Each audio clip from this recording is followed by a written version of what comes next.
देवा, रागात दिसतायसा, काय झालं? चोडप्पा, मी युद्धावर निघालो आहे, तेव्हा आता माझ्यामध्ये कोणी येऊ नका. देवा, आम्ही बी येतो तुमच्या संकट. नाही चोडप्पा, ते दैत्य मायावी आहेत, तुम्हाला येऊ नाही चालणार, कारण तुम्हाला त्यांच्या समोर सरळ सरळ युद्ध नाही करता येणार. पर देवा, तुम्ही सांगताल ते करू आम्ही. चोडप्पा, त्या दैत्यांना शासन करून मी परत येईनच, परंतु तोपर्यंत गडावरील माणसांची तुम्ही काळजी घ्या. आणि चोडप्पा, सर्वात महत्वाचं म्हणजे बानूला हा वाडा सोडून कुठे जाऊ देऊ नका. तिला चंदनपुरीला जायचे आहे, आणि चंदनपुरीची वाट त्याच रानातून जाते ज्या रानात ते दैत्य आहेत. होय देवा, मी अलगोलग सांगावा धाडतो.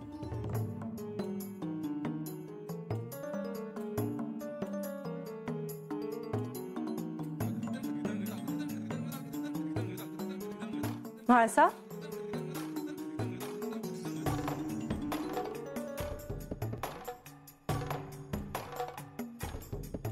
गडावर सगळीकडे धावपळ दिसते आहे, काय झालं?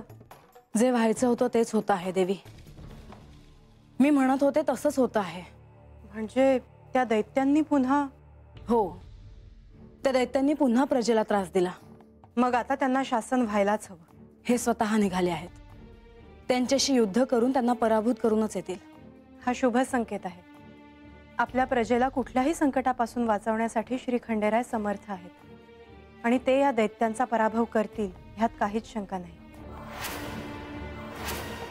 देवी, त्या दैत्यांकडे पाशवी शक्ती असणार, पण तरीही त्यांना जेरबंद करून गडावर घेऊन यावं अशी माझी इच्छा आहे. परंतु श्री खंडेराय युद्धात त्यांचा वध करतील की त्यांना अपराधी म्हणून घेऊन येतील हे त्यांच्यावर अवलंबून आहे. मी बोलेन त्या संदर्भात, पण आत्ता आपल्याला निघायला हवं. राजसभेत सगळे पोचले असतील. हो, नगाऱ्यांचा आवाज येतो आहे. हो, युद्धाची घोषणा होते आहे. चला.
मणी, कसा आहेस?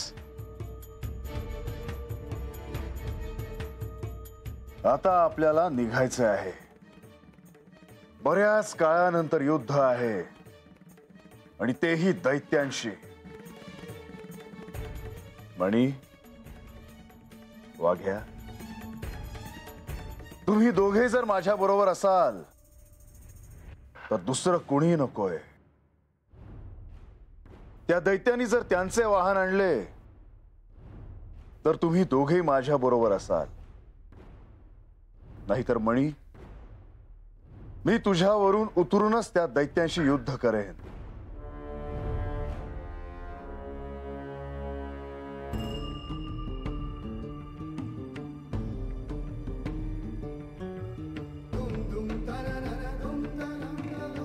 आणि वाघ्या,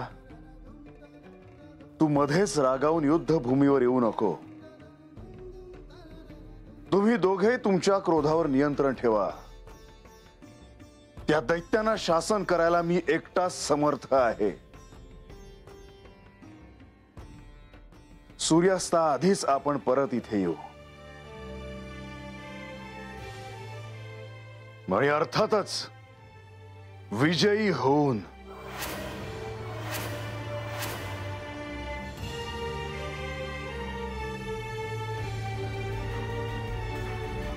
हे आय, काय म्हणायचं या बानूला? हा, कुणाचंच ऐकायचं नाही म्हणजे कसं? कळतंय रे मला, पण आता अगं पर काय पर, त्यात तर रानात हाय तर ते राक्षस, हा, आणि आपल्याला भेटतात न जायचं हाया. जीवाचं काय झालं म्हणजे? आता उगा नुसतं बोलू नका, त्यांच्या संग चालाय हो. ए, मला शिकवू नगस. हा, होय का? मग चला की बिगी बिगी. गंगे तुला काय झालं र?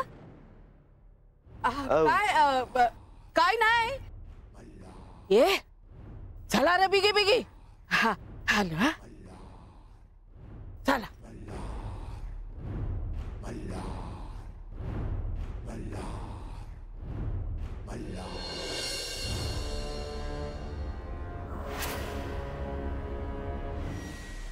जेव्हा जेव्हा धर्माच्या पुनरुत्थानाचा प्रश्न निर्माण होतो, अधर्म बळावतो, तेव्हा तेव्हा त्याचा समूळ विनाश करण्यासाठी अवतार घेतला जातो.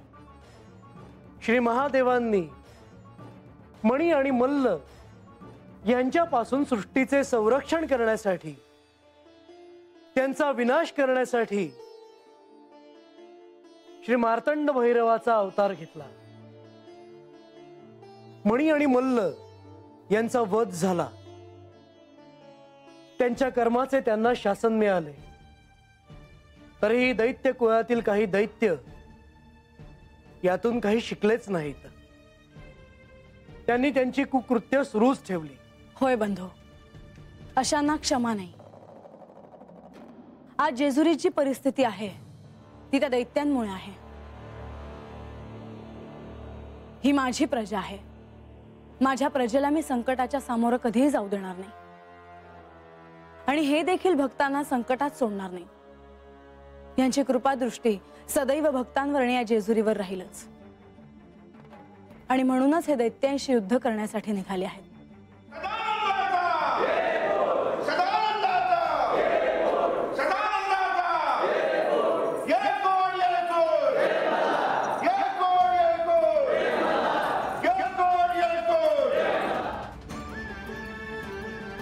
आता हे कोणत्याही क्षणी वनात पोहोचतील आणि कोणत्याही क्षणी युद्धाला प्रारंभ होऊ शकतो.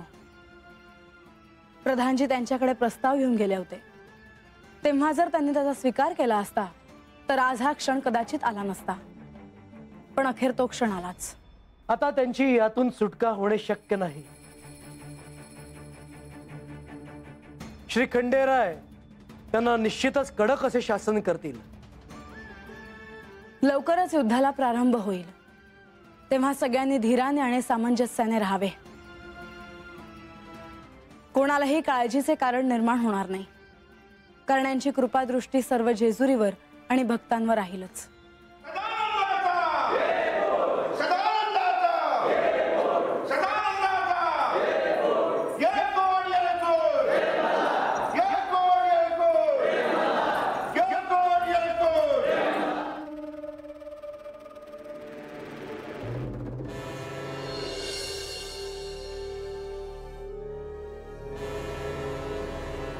आज हे शस्त्र वापरण्याची वेळ आली आहे. दैत्य कुळाच्या उद्धाराचे कार्य सगळे विसरले असले तरी मी विसरलो नाही. खंडोबानी साऱ्या दैत्यांना पाताळात पाठवले, पण मी हे युद्ध जिंकून भयभीत झालेल्या सगळ्या दैत्यांना पृथ्वीवर येण्याचे बळ देईन. मग मीच या दैत्यांचा राजा. तारणहार.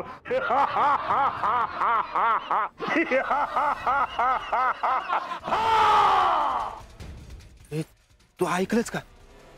काय? माझ्या कानावर कोणाचा तरी आवाज आला. कुठं काय? कोण बी नाही हात. हे कोण बी नाही.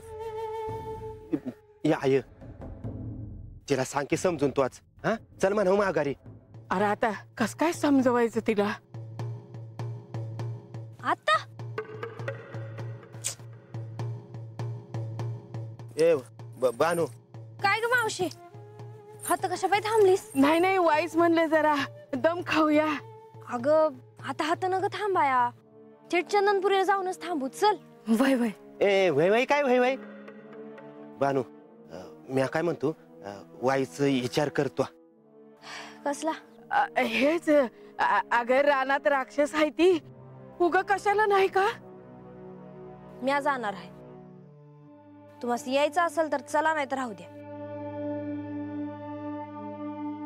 हिनं कावाच ऐकलंय का कोणाचं? चला आता, होईल ते होईल. ए बानू, बानू, युद्धावर जाण्याआधी औक्षवण करण्याचा प्रसंग खूप काळानंतर आला आहे. होय, तू, मी, श्री विष्णू, श्री महालक्ष्मी देवी यांनी सर्वदूर शांतता प्रस्थापित केली होती. परंतु ते असुर पुन्हा पाताळातून बाहेर आले आहेत. त्यांना शासन करूनच येतो. आपण या युद्धात यशस्वी व्हाल यात काही शंका नाही, पण तरीही शुभ व्हावं म्हणून हे औक्षण.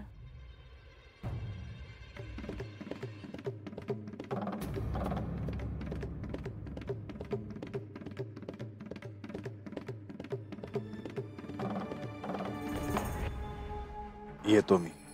मला एक सांगायचे आहे.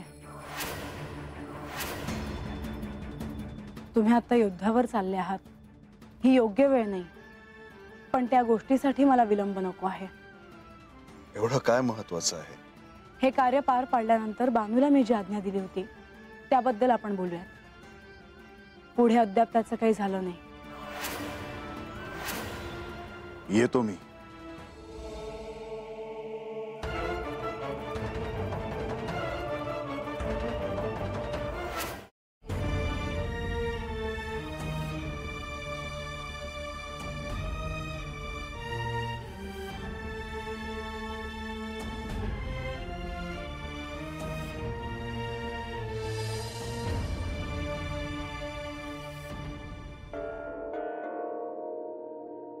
म्हाळसा, या लक्ष्मी देवी. अखेर युद्धाचा क्षण आलाच. त्या दैत्यांना त्यांच्या कर्माची फळं भोगावी लागणारच. निश्चितच अशा प्रकारे लोकांना वेठीस धरणाऱ्यांना शासन व्हायलाच हवं. खरं तर त्यांना या आधीच शासन व्हायला हवे होते, पण त्यांना संधी देण्याचा विचार यांनी केला. अखेर जे घडायचं होतं ते घडलंच देवी. आता लवकरच श्री खंडेराय आणि त्या दैत्यांमध्ये युद्ध होईल. यानंतर जेजुरीकडे आणि यांच्या भक्तांकडे वाकडी दृष्टी करून पाहण्याचे धाडस कोणत्याही दैत्याचं होणार नाही देवी. तुम्ही अगदी योग्य म्हणालात म्हाळसा.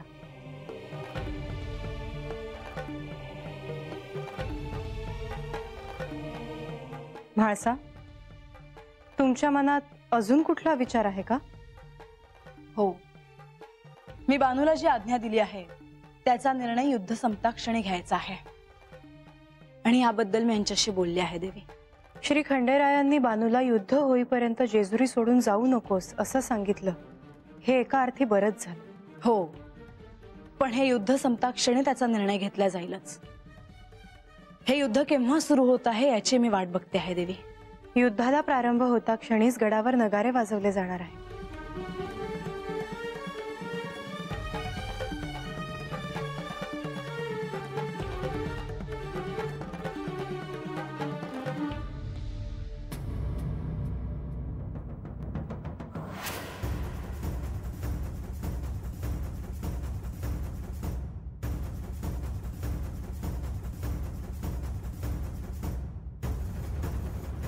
गणोबा, मी आज सांगितलेली संधी कामं नीट झालेत ना?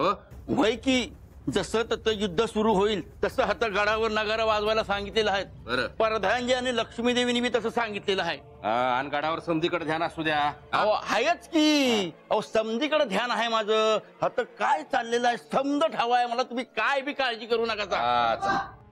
अहो गणोबा, अहो चौडप्पा, गणोबा. अरे राघोबा, अरे झालंय तरी काय? असं वरडत कशा पाय आलायसा? अहो आता कसं सांगू? अरे सांग की बिगी बिगी. अहो बानाई जेजुरी सोडून गेल्या ती. अरे काय बोलतोयस काय? अहो मी आत्ताच चालोय हो. अरे पण गेलं कुठं म्हणायचं? अहो बानाई जेजुरी सोडून चंदनपुरीला गेल्या बघा. अरे देव बी हात नाही ती. आता काय कर?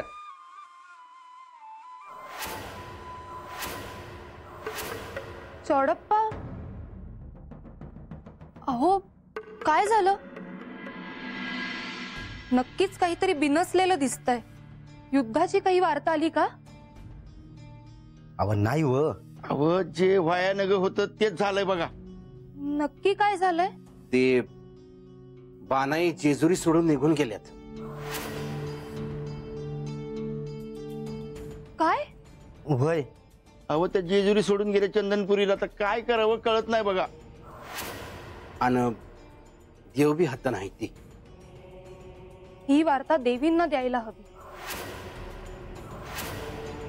नाही, खरंय तुमचं म्हणणं, पण आता देवी मोहर कसं जाणार?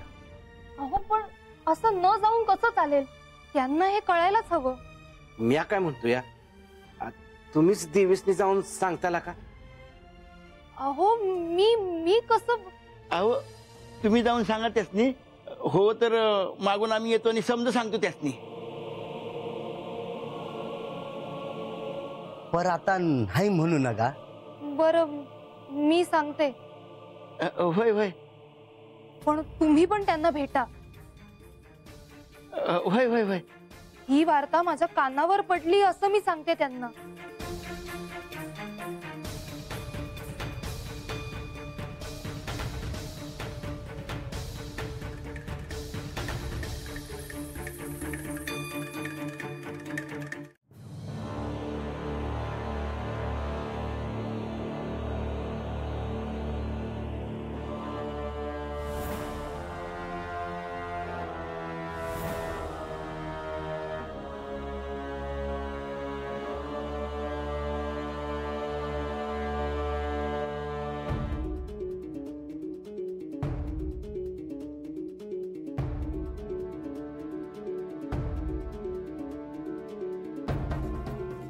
इतकं सगळं घडून गेलं तरीही मला कोणी धड सांगितलं नाही. देवी, या चौडप्पा या.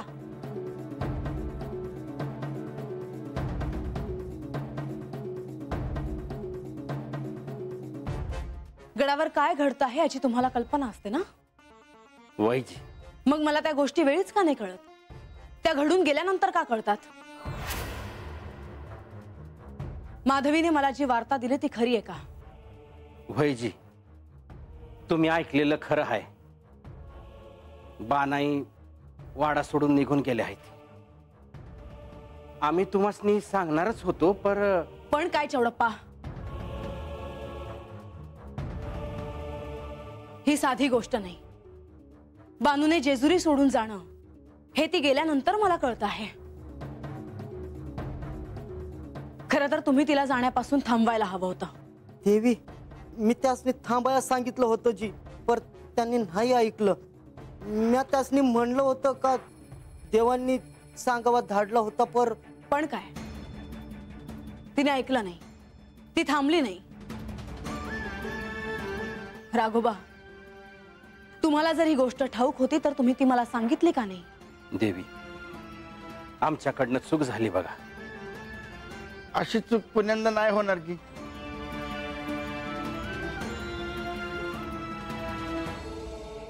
हे गडावर नाही, युद्धाला गेले आहेत. या जेजुरीची सम्राज्ञी म्हणून माझ्यावर प्रत्येकाचे दायित्व आहे. आणि इतकं सगळं घडूनही मला कोणीही काहीही सांगितलं नाही. हे मला अजिबात आवडलेलं नाही.